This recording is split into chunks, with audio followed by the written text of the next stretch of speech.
复活一种灭绝了400年的动物，这么做真的有意义吗？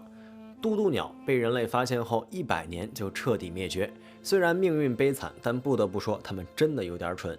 如今有一家美国公司宣称，他们打算复活渡渡鸟，这有可能做到吗？这家公司的目的到底是什么？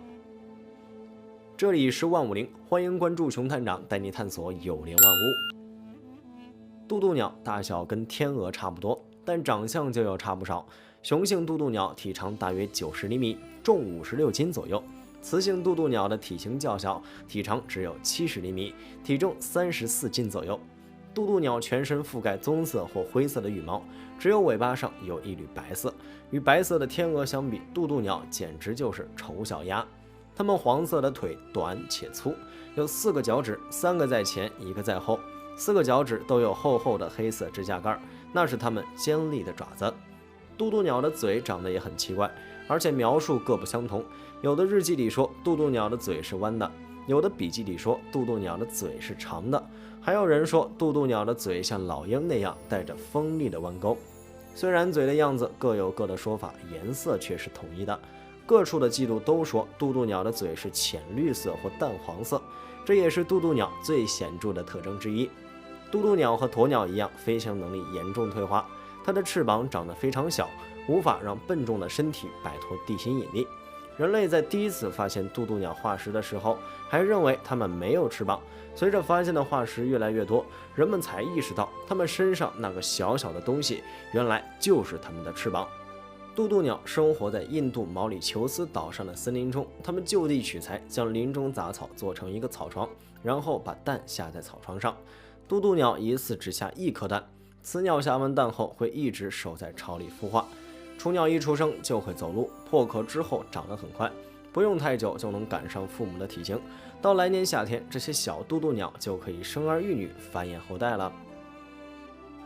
渡渡鸟灭绝是彻底的人祸。原本它们无忧无虑地生活在毛里求斯岛上，直到1507年，一群葡萄牙人原本朝着南非好望角进发，却在航行途中遭遇暴风雨以及大雾，迷失了方向。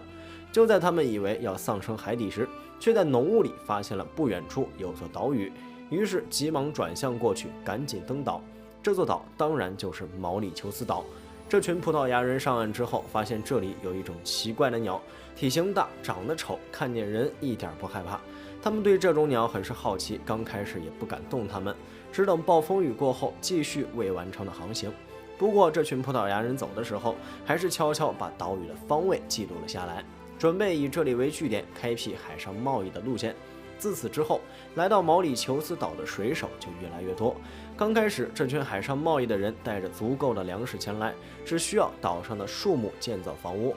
后来，他们在这里停留的时间越来越长，尤其是遇到暴风雨的时候，在这里一住就是大半个月。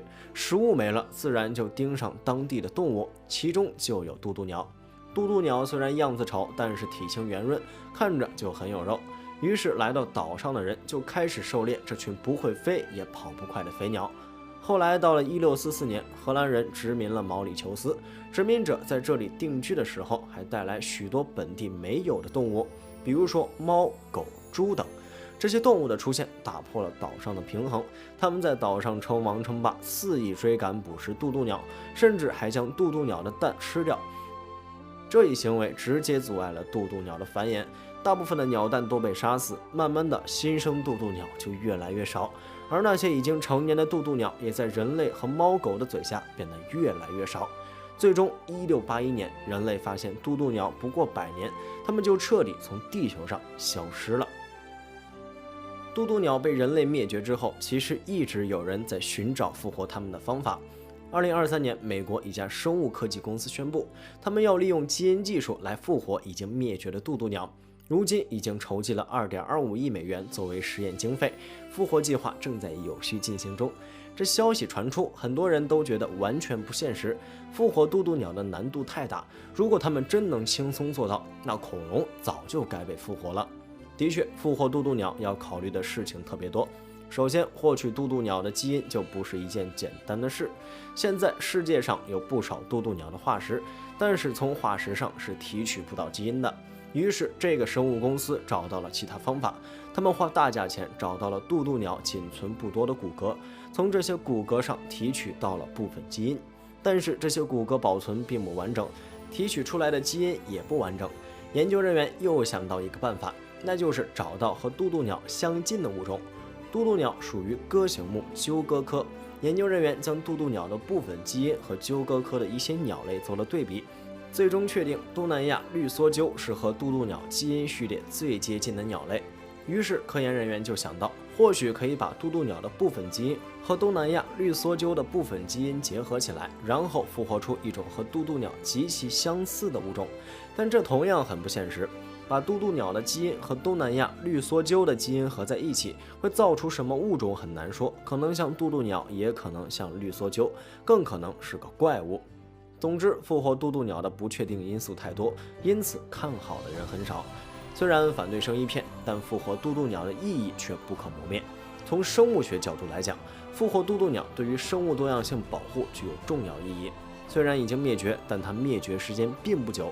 如果不是因为人类，那它们现在应该还在毛里求斯岛上生活，曾经也是生态系统中重要的组成部分。从文化意义上来讲，复活渡渡鸟可以为科学研究提供宝贵的素材。人类对渡渡鸟的认识非常有限，复活渡渡鸟之后，科学家们可以更加深入地了解它的生物学特征、生活习性、演化历程等方面的信息，从而更好地理解生物演化的规律和机制。这对于推动生命科学领域的发展和进步具有重要意义。